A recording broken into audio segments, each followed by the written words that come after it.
Ironically, however, the very innovations that are making possible dramatic improvements in human well-being are also creating new problems which raise the specter of an alarming and possibly catastrophic disaster to the biosphere we live in.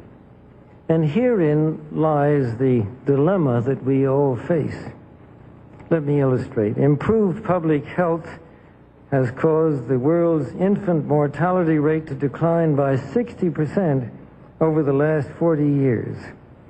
In the same period, the world's average life expectancy has increased from 46 years in 1950s to 63 years today. This is a development which, as individuals, we can only applaud. However, the result of these positive measures is a world population that has risen during the same short period of time geometrically to almost 6 billion people and could easily exceed 8 billion by the year 2020. The negative impact of population growth on all of our planetary ecosystems is becoming appallingly evident. The rapid growing exploitation of the world's supply of energy and water is a matter of deep concern, and the toxic byproducts of widespread industrialization have increased atmospheric pollution to dangerous levels.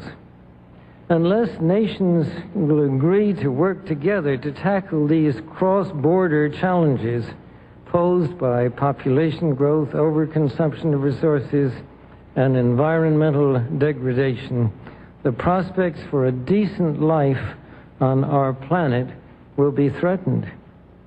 The recent UN meeting in Cairo is appropriately focused on one of these key issues, population growth.